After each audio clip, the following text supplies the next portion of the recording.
right, I will call the Parks and Recreation meeting for October 26, 2021 to order. And the first thing we will do is the Pledge of Allegiance. Allegiance to the flag of the United States of America and to the republic for which it stands, one nation under God, indivisible, with liberty and justice for all. All right. And we will do the roll. Hale. Cornwell. Here. Duzick. Present. Brannick.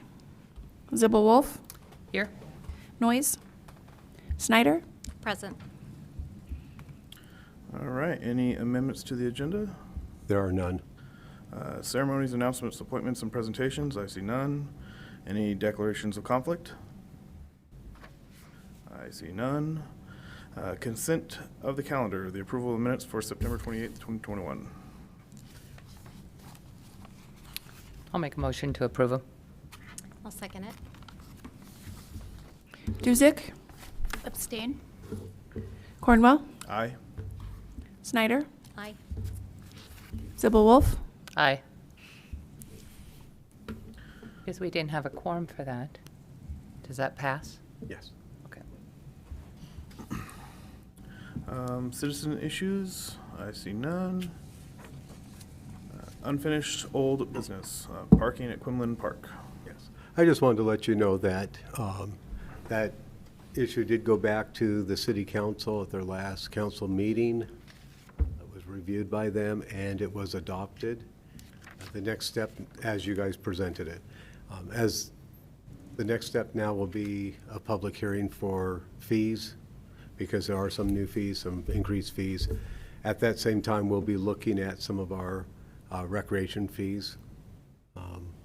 Examples are some of the sponsorships. We haven't changed those in years, and we've seen the cost go up quite a bit. Even in some of the programs, we've watched some of those needing to be adjusted as we're trying to pay our gym supervisors and some of the others a little bit more money. So that'll all be coming forward. So in the next month, you'll see that go through. But I wanted to share with you that they did accept it, the recommendation, they approved it, and there were thank yous to the commission for your work. So everybody needs feedback now and then. Yeah. All right, new business, level of service introduction.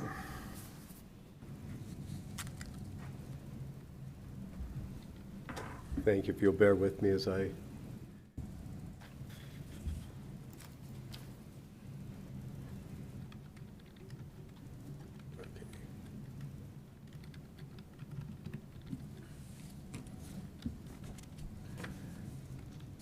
So what I wanted to bring before you was our minimum standards guideline. At our workshop next month, this will be one of the topics that we'll focus on. We try to review these and make any changes if needed about every 2 years. We are about 2 years, 8 months past from the last time we did it. So we're about 8 months behind. The reason for that was we were in the middle of the impact fee review by City Council, and we'd had a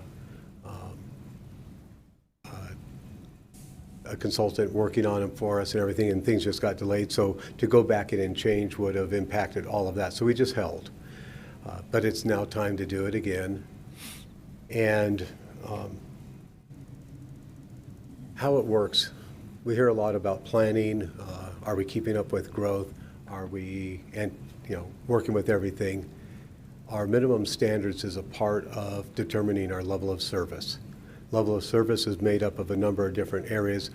We have our acres of parkland. That's 1 acre of, or I should say 6 acres of level 1 parkland, which is your active, highly developed parks. Then we get into 10 acres of level 2. That can be the more passive land. It can be even land we're holding to become eventually level 1. That's been in place since '95, and so far it's worked. We do have a third category in there that's not part of that, but we've kind of held it aside, which was the community forest, and that's an open space. Some departments completely ignore it, some add it into their level 2 category, some create a separate. We haven't figured out what we're going to do, but we realize it does skew that level 2 because level 2, it's just slightly different. It's more of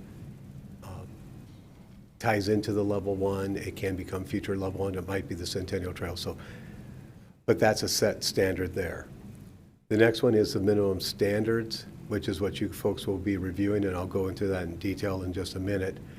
But that's really based on either amenities or park types. So, and usually it's referred to, we have one per 25,000, one per 5,000. So it's based on population. So as your population goes, that goes up. Sometimes we find there's certain amenities or park types that either they're new and we haven't decided where they fit in, or we just recognize that we want one, we need one, but we can't afford a lot of them. So that's usually referred to of a minimum of 1 or 2. I mean, you can kind of choose in there. What goes hand in hand with the minimum standards is really our amenities, and that's the park development standard. But it's divided into 2 parts. You have a base level, which fits into the minimum standards. That would be your basketball courts. That would be your picnic shelters. But it doesn't go into the detail of how many drinking fountains, how many benches. That's an amenity. And we kind of balance in between those standards there. The fourth thing that affects our level of service is really, it's the state and city standards. That could be the International Building Code. It could be the state general standards. I guess it's general safety and health standards. The ADA, American with Disabilities Act, the U.S. Consumer Protection Safety Council guidelines, and there's more and more. So those are ones we don't have discretion on. We have to just follow them in design or in what the requirements are. So we deal with all of those. But the one that really affects our planning, it affects how much we go after on the impact fees, where we allocate budgets, really is that minimum standard. And I realize this is hard to read, so I actually did change a little bit. You've received a copy of the full 3 pages of the current one in your packet, but for the audience, I'm going to the next one. Same thing, but to break it out, it shows the amphitheater, 1 minimum. Basketball courts, 1 per 4,000. Soccer fields, 1 per 2,500. One of the things about a soccer field, that also includes our flag football fields, kind of that general sports field. So that's why the numbers are a little higher in there. It talks about splash pads. We get into this one again. It's difficult to read. I get that, but it talks about the dog park, 1 minimum. We're still working on it. It's there. But some of the things, lawn activity site, I wanted to kind of go over that. It says 1 per 5,000 population. We started this process back in 95. We set our first standard in 96 as we were preparing for impact fees that were adopted by the state in 1996. The city adopted theirs, got everything done in 97, but our numbers were all based on this initial minimum standard. But we took an inventory of what we had and where we were. And that's how we came up with the parkland even. Well, one of the things we had in there was a lot, and I mean a lot, of horseshoe pits. I think every park had horseshoe pits. It was a big thing that the Boy Scouts for their Eagle projects were going to build us horseshoe pits. We went with the standard of 1 per 500 population. We found out that that really wasn't sustainable or even used. To give you an idea, if we kept it in today's standard with this, we'd need 70 horseshoe pits. It didn't work. So the commission came back the next time and said, okay, we were way off here. We saw it, we did that, and we've made these adjustments. Sometimes they're big adjustments, sometimes they're small. Sometimes they're a change in what we call it. So we don't have horseshoe pits anymore. We have lawn activity sites. That includes our bocce, could be bocce ball, the cornhole, We now have two cement cornhole courts. We've added things. It could be croquet. So we recognize that not everybody's going to do horseshoes, and actually I think horseshoes are being replaced by the cornhole. It's a little bit safer. But we've made those adjustments and we've kept up with what's relevant. For some things we found that there was a greater use, so we had to adjust those out. The other part at the end of your, those 3 pages that you have, was potential park needs. And we've always done this. This is kind of trying to identify future trends or gaps in service. It doesn't mean that we're going to provide it, but we're keeping an eye on it. I know that the pickleball courts did move up the food chain from that. Amphitheater, same thing. So we have some of those stuff that eventually make their way up. Some of them never make it and they go out. I think this is just a real brief sample of how many are in there. I can't remember if we have an equestrian park in that, but that's probably something that we're going to see work its way out because of the changes in our community. The climbing area, yes, we do have rock climbing, but this was more of a teaching area. So we keep some of these things in there and online, just kind of monitoring them, watching them. Sometimes it's opportunity comes up. You get a grant, you get whatever. So we'll be adding to that too. So start thinking about things that you guys have heard are becoming popular, or you're seeing more use, or anything like that. So yes, the reason why we do it helps us map out our growth needs. We really do look at what this city will look like, what our park and rec system will look like, not just 25 years down the road, but 50 years down the road. When I came to the city here, I came from a couple different cities, but my first city I worked for was in Seattle area, and it was 4 square miles. And it was totally surrounded. There was nowhere to grow. It couldn't add any more parks. It was just houses. And then I went to Des Moines and started that. We took over from King County. Once again, a built-out area. Parkland was not available. You could not get it without taking or buying houses and taking them down. So I recognize how important it is for us to map that out. And that's why this has always been a big push. But we need to map out that growth so that we're looking at the future generations. We want them to have the same quality of life that the current citizens have. It also helps us in budgeting. That could be through impact fees, that could be through going after grants. And it's not just the dollar amount, but it's that cost effectiveness. An example is we have a minimum of 1 disc golf course. We would love to have more disc golf courses. I could tell you we need more disc golf courses.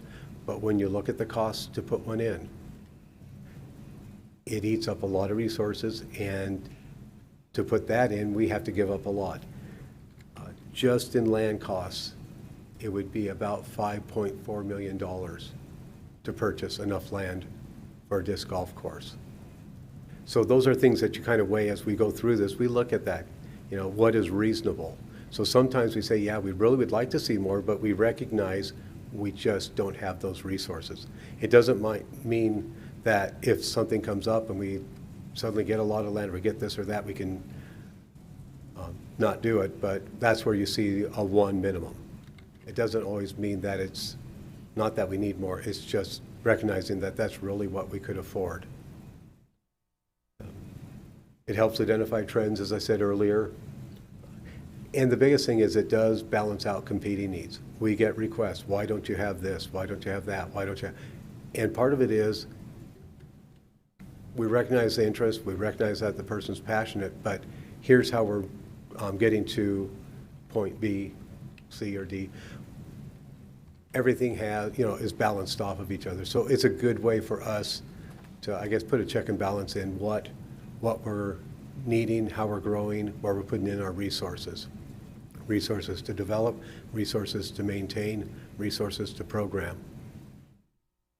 And I think the biggest thing is it just keeps our parks relevant with the users. The city hasn't done a citizen survey for a long time. It's been probably 12, 13 years at least. At that point, we were at a 92% usage, which is extremely high. And that's because we're keeping them relevant. So I just wanted you guys to kind of have an idea of how we do it, why we do it. So as we jump into all those things, we can kind of look at that. We will provide you the update of where we're at. I know the public can't see this, but I'm going to go back for just a second, maybe. One of the things in this, if you look way off to the side, it says how many are available, and there's that one. It has like an example, amphitheater. We showed that we needed one, we had 2 available, and we were building one. But some of them show where we have, we're doing our count with the school district and Boys and Girls Club, because we don't just take all the gyms the school district has, it's the gyms that are available for us to use. Now, when we got to the ball fields, we have seen some of those go away. So the Chase River City Middle School, they put in a track which took out 4, 2? Only 2. But then when the Boys and Girls Club came in, they took out a ball field there. So we sometimes see some of those go down because we don't have control, and then we have to go back and catch up, which is what our sports complex will do. But I think that's probably kind of gives you a quick view of that system, that program, so it's not totally foreign when we go over it in detail next month. So if there's any questions, if not, I'll let. I just Yes. have one question. Where do these standards come from? What we did is they came from 2 parts. They came from what was set up by the National Park and Recreation Association back in the early 80s.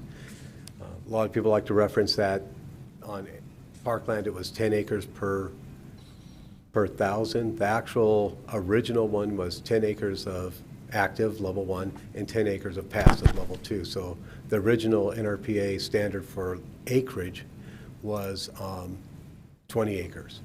A lot of places just took the 10 because if you don't have land, you don't have land. Then the amenities came out about 3-4 years after they did that study, and it was a joint task force that created it. And here was a baseline. What we did is we took that format, and then we went in and we looked at our system in '96. And it was a snapshot of what we had. And then where we saw we were short. So we were deficient in some areas that we had to make up. And then from there on, we've been just adjusting it as we've seen usage, as we've seen demand, as we've seen trends. So this is a national It was based on a national, yes. national numbers. Okay. And feathered into our own community's need. That's one of the things that the National Recreation and Park Association has recognized. They actually went away from that, having that standard and saying, here's a guideline, because they recognize that every community is different, every need is different, and they really push for people to create their own. And we were ahead of them. Thank you. Thank you. On to administrative staff reports, special events update.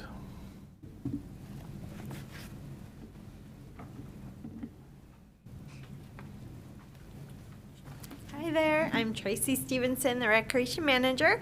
I was going to kind of go over some of the events. I know we did the summer one when we were down at Falls Park, and so I was going to go over kind of what we're looking forward to and what we're going into. So our first event we have coming up is our Post-Falls Drive-Through Trick-or-Treat. We did it last year.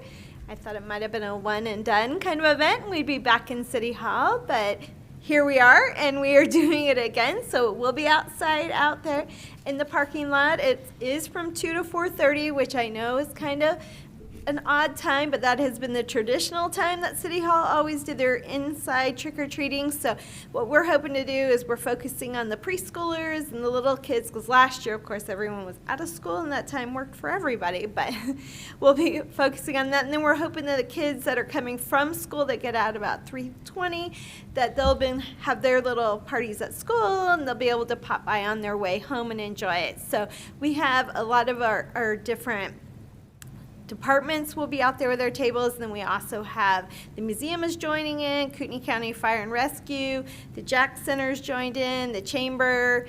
So there'll be about 10 booths that'll be out there. We're all decorating with different themes and different ideas. And so it's not going to be just all candy that's handed out. Each department's got a little bit different swag and candy. So if anyone has kids, grandkids, anything, we hope they join us on Friday right here at Post Falls City Hall. I'll just real briefly, just because I don't want people to come across it and be like, what's going on? The traffic pattern has changed because last year was a very huge success and caused crazy traffic. So I don't know if we'll come into that, but we're trying to alleviate it. So this year it'll be, the entrance for it will be at 5th and Idaho is where they'll come down, and then they'll come take a left onto William and come down the alley right next to the Jack Center and then enter our parking. And out on Frederick coming out of City Hall will be a right only from there. So it's kind of, we've tried to been advertising it. We'll also have people out there. There'll be signage, but that is the change on it. Then the next thing we have coming up is our Post Falls Holiday Craft Fair, which is Saturday, November 6th. From 9 to 3:30, we have both the Trailhead Event Center and Black Bay Depot are completely full. It's also the same day as like Post Falls High School, a bunch of church bazaars, so it'll be a good day for the craft fairs. I think in total we have about 60 booths between the two facilities, so there's quite a variety of stuff. Then on Friday, November 19th, we're having our Wild Turkey Dodgeball Tournament, which is always kind of a fun event. That'll be held at Mullen Trail and Celtice Elementary School, depending on the number of teams we get. So registration's still going on. So if anyone's into dodgeball and wants to get their team together, that'll happen then. Then one of my favorites will be on Friday, December 3rd, is our Winterfest, which will be normal, what the community is used to. It will be out here on our City Hall Plaza. The event itself is from 4 to 8 because a couple of years ago we incorporated our market out here that's kind of in this grassy swell area, and so we've got booths that'll be out there selling some Christmas crafts, some goodies and treats.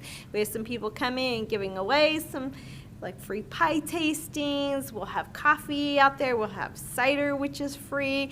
And thanks to our sponsors, we'll be able to have our Mrs. Claus Kitchen, which will have the supplies needed to make s'mores with the burn barrels. We'll have our craft area. We have music groups coming out. So it'll be a nice feeling to be out there and kind of get some normalcy on that event for it. So that's Friday, December 3rd. And then I'm just kind of snuck a little bit of future. And January 15th, we'll have our big Post Falls Bridal Fair, which is with us and the Jacqueline Art Center. We work with them on that. That's a free event. We have a ton of vendors for that. And then coming up in February will be our daddy-daughter date night. So that'll be down at the Trailhead. I honestly didn't grab the date. I think it's Saturday, February 3rd, but I wouldn't. It'll be in our next brochure, which is coming out.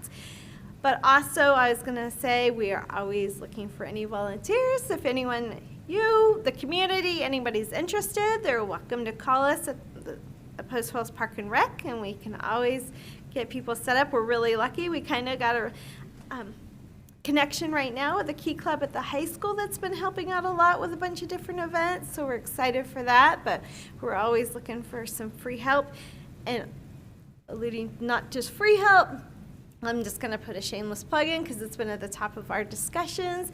We are hiring, so we are looking for gym supervisors, officials, scorekeepers, anything like that. We've got a variety of different things.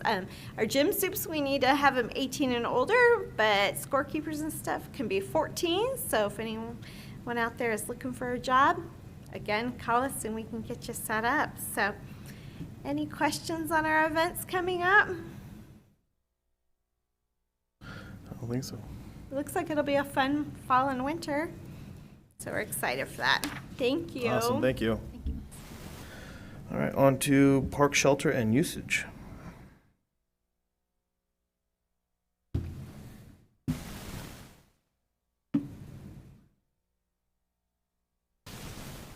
Good evening, Brian Myers, Parks Manager, and I just wanted to take a brief look back of what we've had in 2021 as far as our usage of our facilities and such, and then In looking at this, it kind of got me wondering, what are we seeing just trends over the last 3 years on park activity generally? So I grabbed from a few of our traffic counters and grabbed some numbers off of a few that kind of show the same pattern, not just in our reserved areas, our areas that we get revenue from and track, but also those areas that are more free-flowing and the use of those facilities. So our Trailhead Event Center, we're seeing really large revenue gains at that facility. So at the end of 2019, we, as a part of our fee update, we increased our fees for that facility, thinking that we were seeing an uptick in use, and we were, and we didn't know where that was going to result in our 2020 numbers, but 2020 threw some different curveballs at us that we weren't expecting, and that facility had to be put on pause for the early spring, and then capacity is limited, and that resulted in some reduced number of rentals. 2021, we're back up year to date, about at the same level that we had 2019, but you're seeing that reflected revenue change. The other thing that's coming into play at the Trailhead is in that 2019-2020 range, we added the depot facility. And that offered the ability to move some of our programming that was happening at the Trailhead out to the depot and opened up some additional weekend rental opportunities for the public at the event center. So those weekend, Friday, Saturday, Sunday rates are greater than what the weekday rates are. So the per rental revenue is greater per activity. So that's kind of some explanation of what we're seeing in those changes, 2019, 2021. Shelter reservations. This is the big change for us. Again, 2020, different changes there. We didn't offer shelters for rent until mid-June, so we had a large number of refunds that happened there, but we still almost surpassed our reservation revenues and number of rentals 2020 over 2019. Some of that could be explained by folks moving from Washington over into Idaho to utilize those facilities because we were offering them and our neighboring state wasn't. But then we look at 2021 and we see major upticks.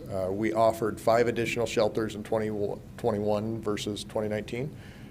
We didn't get Tullamore and Crown Point both were dedicated in 2019, but they weren't available for public reservation until the 2020 year. So those shelters, along with Beck and Meadows, are all new this year, but resulted in almost a 60% increase in number of reservations that were handled by the department 2021 versus 2019. Sports field use, and this is just our outside user groups. This is not our individual recreation programs, and it is not those that have our MOU. So our Little League organization's got an MOU that they get a separate fee associated with their historic use and investment in the community. So that outside user group, we had limited use in 2020. They opened up in late May, and we still surpassed our 2019 numbers. That we had a lot of return customers from within the community and outside again this year. Didn't quite hit the revenue numbers, but overall use is still trending upward. And moving on to special event requests. This is not including those that were already under contract. So Water Lantern Festival and Live After 5 are excluded from this because those were already activities that those were requested in 2018. So you're not seeing those two added to this. Again, about that 60% increase from 2019 is what we're seeing on the trend. This here is just our disc golf course and the usage that we're seeing. The first number highlighted there, I just picked a random date about where we were seeing our peaks, and this ended up being the second week of April, or the dates that I picked in each consecutive year. And so you see a big spike 2020 compared to 2019, and we actually outpaced 2021 what we had for our big spike at that facility this year. So 660 plus, 690 plus in the second week of April at Corbin Disc Golf Course. If you look at the average daily usage, again, kind of trending that late April, May is our high activity for disc golf. People are excited to get outside, the snow melted, and you know, that's the big months for us. So we're getting, at this point, close to 60 people playing that course on a daily basis. Yearly trends, you know, this is our average daily usage across 365 days a year. So, Corbin vehicle, got a typo there, but, and these, whenever our traffic counter drops batteries or whatever else might happen, we get little gaps in the data here. But again, I grabbed the second week of April, and last year, 2,078. This year, 2,792. So again, that trending upward compared to even the anomaly of 2020. And then our peaks, we're still sitting about the same. It's really just a capacity thing at Corbin Park. You can only put so many people in that park before it fills up, and then they have to go somewhere else. Again, daily usage, 310 cars a day on average coming into that park. July, average daily, 560 cars a day going into that park. So, you know, think about that on a weekend basis. Or you know, Saturday, Sunday are about 20% of the per day. So about 40% of the usage happens over those 2 days. We're looking at 1,600 cars a day coming into the park. Chameleon vehicle totals, again, that second week of April, 6,000 cars coming into the park second week of April last year. This year, 6,430. So again, that trend is working its way up, and we're seeing that same 60% increase over that 2019 to current. Another thing that Riverside Trail, again, real similar trend. This is again that second week April. This was the spike from when everything shut down last year.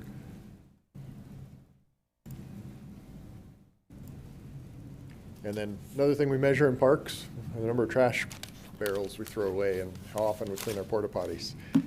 And again, we're seeing that same trend line year over year to be able to facilitate and service our parks. So just kind of give you an idea what we're up against and what we're seeing the community utilizing the parks. And again, it shows that effectiveness of the level of service that we use in what offerings and what amenities we place in the parks, and that they're actually being used. So it's not just growth, it's the fact that we're putting the right things in the right places for people to go and enjoy. Mm-hmm. So, if you have any questions on what we're seeing or general trends? I do have a couple of questions, Brian. When you were looking at the Trailhead, the shelter reservations, I guess specifically, and the field use, you've got hours listed there, like for example in 2019 176 rentals and 1,426 hours. Does that mean that that's hours used? The reserved hours used. So Okay. if someone books the facility for that hour period of time. Okay. Yeah, that's not staff hours, it's the time that they're anticipating being in the reserved shelter. Okay. Okay. They tell us they're going to arrive at 9 and be out by 5.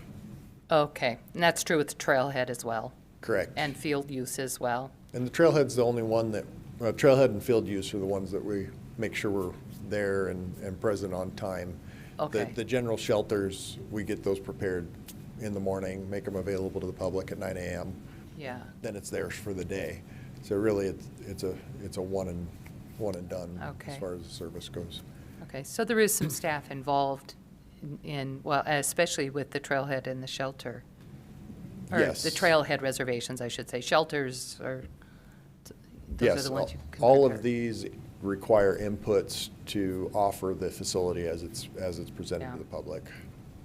And then my other question is on the field use, I saw in 2021, while the hours went up, the revenue went down.